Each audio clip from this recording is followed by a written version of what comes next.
नमस्कार दोस्तों मेरे YouTube चैनल में आपका स्वागत है।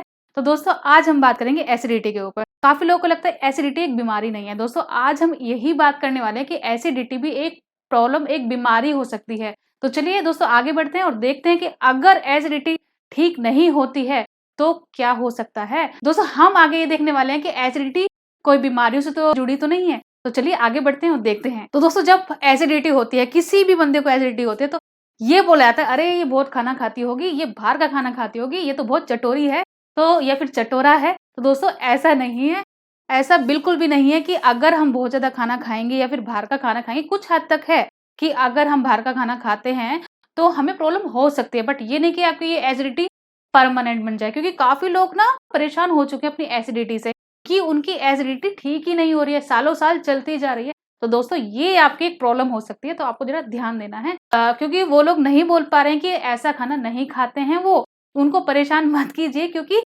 ऐसा भी देखा गया कि वो स्पाइसी फूड नहीं खा रहे हैं, वो सिंपल फूड खा रहे हैं, ठीक है, या फिर वो फूडी भी नहीं है, ठीक है, नॉर्मल सा खाना खा रहे हैं और टाइम टू टाइम खा रहे हैं, फिर भी क्या होता है उनको एसिडिटी हो जाती है। तो दोस्तों हमें थोड़ा समझना पड़ेगा कि एसिडिटी का कारण क्या है। हमें भी कि हम उनको ऐसा देखते हैं कि वो ज्यादा खाते होंगे या फिर स्पाइसी फूड खाते होंगे, और उनको भी समझना है जो कि जिनको एसिडिटी है। खाना तो खाना है, ऐसा नहीं है कि खाना छोड़ ही देना है, खाना तो आपको खाना है, बट आपको इसकी जड़ ढूंढनी पड़ेगी। एसिडिटी की जड़ है क्या। तो जैसे कि मैंने बताया कि जिनको एसिडिटी होती है तो उनको ये बोला जाता है कि वो खाना ज्यादा खाते हैं। दोस्तों ऐसा भी होता है कि वो खाना नहीं भी खा पाते हैं, वो काफी बार स्किप कर रहे होते हैं खाने को। वो डर रहे होते हैं कि अगर वो खाना खाएंगे तो उनको एसिडिटी हो जाएगी, उनको बहुत ज्यादा जलन होने लगेगी चेस्ट पे या फिर अपने थ्रोट पे। दोस्तों खाने को और एसिडिटी को बिल्कुल ही नहीं जोड़ना है, कुछ हद तक जोड़ना है, और उसको हमें थोड़ा समझना पड़ेगा कि एसिडिटी की जड़ क्या है, एसिडिटी की प्रॉब्लम क्या है। तो दोस्तों होता क्या है जब हमें एसिडिटी होती है, जैसे कि मैंने अपनी पहली वीडियो भी अपलोड की हुई है एसिडिटी के ऊपर। मैंने आपको बताया कि एसिडिटी कब होती है। एसिडिटी हमें जब होती है जब हमारे बॉडी में या तो एसिड ज्यादा बन रहा होगा, या फिर हमारा जो खाना है हम बिल्कुल ही एसिडिक खाना खा रहे हैं। ये प्रॉब्लम जब बन जाती है जब आपको बहुत ज्यादा फ्रिक्वेंटली एसिडिटी हो जा रही है, तब आपको कंसीडर करना चाहिए कि आपको एसिडिटी की जड़ ढूंढनी है। ऐसा नहीं है कि बार बार आपको एसिडिटी हो रही है, क्योंकि मैंने आपको ये भी बताया था अपनी वीडियो में, जो मेरी पहले की वीडियो है, मैंने आपको बताया था कि हमारे बॉडी का खुद भी सिस्टम होता है। अगर आप एसिडिक फूड भी खा लेते हो, अगर आप बाहर भी खाना खाते हो, तो हमारे बॉडी का खुद भी सिस्टम होता है कि वो उसको बिल्कुल फिट फॉर रखता है, वो अपने आप को रिपेयर करता रहता है। अगर आपने बाई चांस एसिडिक फूड खा भी लिया या फिर एसिड ज्यादा बन गया है तो उसको बैलेंस कर लेता है थ्रू हार्मोन्स के या फिर बफरिंग सिस्टम के थ्रू।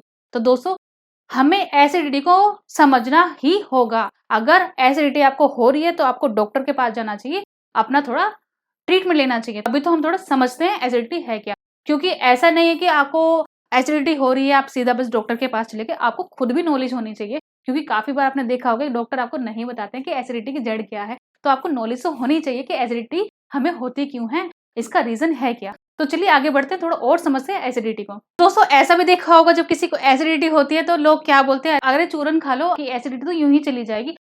और दोस्तों जब हम चूरन खा लेते हैं ना तो क्या होता है, हमारी बॉडी रिकवर कर ले जाती है। और दोस्तों अगर आपकी एसिडिटी एक प्रॉब्लम है तो आपको चूरन वगैरह से कुछ नहीं होने वाला, आपका स्टमक वापस फॉर्म में नहीं आने वाला, आपकी वही कंडीशन रहने वाली जो कि पहले थी। क्योंकि वो एक बीमारी बन चुकी है, वो एक प्रॉब्लम बन चुकी है जिसको समझना बहुत ही ज्यादा जरूरी है। तो दोस्तों अगर आपकी कंडीशन ठीक नहीं हो रही है, आपका एसिडिटी ठीक नहीं हो रही है चूरन वगैरह खाने से, तो आपको डॉक्टर के पास जाना ही होगा। और डॉक्टर आपको बताएगा, तो डायग्नोज करके बताएगा कि आपको एक्चुअली प्रॉब्लम क्या है। तो डायग्नोज आपको कैसे करेगा, खाना क्या खा रहे हो, कितनी बार खाना खाते हो, कौन से तरह का खाना खा रहे हो, आप ज्यादा एसिडिक फूड तो नहीं खा रहे हो, कितनी फ्रिक्वेंटली आपको एसिडिटी हो जाती है, और दूसरी बात है आपको वॉमिटिंग वगैरह तो नहीं हो रही है। तो डॉक्टर आपको ऐसे डायग्नोज करेगा, फिर वो आपको सजेस्ट करेगा कि आपको किस तरीके का खाना। अगर आपको सपोज खाने से प्रॉब्लम हो रही है, आप ज्यादा एसिडिक फूड खा रहे हो, तो आपको डॉक्टर रिकमेंड करेंगे कि आपको ऐसा खाना नहीं खाना है। तो ये तो एक फर्स्ट फेज की बात हुई जो आपको डॉक्टर रिकमेंड करेगा। बट दोस्तों आप कभी कभी ऐसा होता है कि आप खुद ही इतना ज्यादा एक्सपर्ट हो तो आप खुद भी वहां पे समझदार बन जाते हो, आप खुद भी अपनी डाइट अपने अच्छे से करके रखते हो, आपकी ये नौबत नहीं आती है। तो प्रॉब्लम ये है जब आप अपना अच्छा खाना खा रहे हो और फिर भी आपको प्रॉब्लम हो रही है, तब आपकी परेशानी की बात है, और उसके बाद आप डॉक्टर के पास जाते ही हो और डॉक्टर आपको इस तरह से डायग्नोज करेगा। कभी कभी तो ऐसा होता है डॉक्टर खुद भी हैरान हो जाता है कि आप इतनी सारी एक्टिविटीज अच्छी कर रहे हो, अपना खाना अच्छा कर रहे हो, हर चीज अच्छा कर रहे हो, फिर भी आपकी जो एसिडिटी है वो बहुत फ्रिक्वेंटली हो रही है, वो ठीक ही नहीं हो रही है। और फिर डॉक्टर क्या करता है, वो उसकी जड़ को ढूंढता है। और फिर दोस्तों जड़ क्या निकलती है कि आपको प्रॉब्लम हुई है यहाँ पर, आपको प्रॉब्लम हो गई यहाँ पे, बट आपको एसिडिटी की प्रॉब्लम फ्रिक्वेंटली हो रही है। तो आपको हो सकता है कि आपका ये लोअर इसोफेगल स्फिंक्टर का जो यहाँ पे जो कॉन्ट्रैक्ट और रिलैक्स होती है, वहां पे आपकी प्रॉब्लम हो गई है। वो क्या हो गया, वो ओपन ही रह गया। नॉर्मली क्या होता है, खाना आपका जब फूड पाइप से आता है, इसोफेगस से नीचे आता है, स्टमक में जब आता है, तो सिर्फ वो एक बार ही ओपन होता है और फिर वापस वो क्लोज हो जाता है।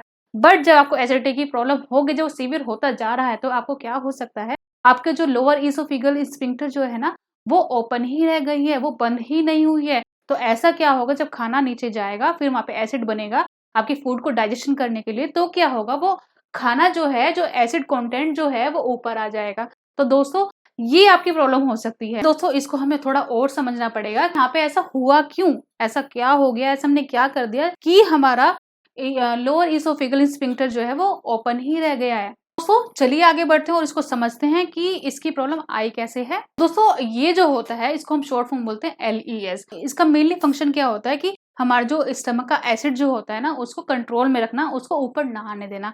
बट अगर आपकी यहाँ पे प्रॉब्लम हो रही है, सपोज आपकी फैमिली हिस्ट्री है या फिर खुद भी अपनी प्रॉब्लम होती जा रही है अपना खाने पीने से, तो आपका वहां पे वो वीक पड़ जाता है, वो ओपन रह जाता है, उसकी वजह से आपका जो एसिड कंटेंट है वो ऊपर आ जाता है। और दोस्तों प्रॉब्लम ये है कि अगर ये बहुत ज्यादा सीवियर बन जाता है, वैसे तो ये नॉर्मल ही है, गैस्ट्रोइसोफेगल रिफ्लेक्स जो है नॉर्मल है और आपका फ्रिक्वेंटली नहीं हो रहा है। बट अगर ये फ्रिक्वेंटली हो रहा है तो ये एक प्रॉब्लम है।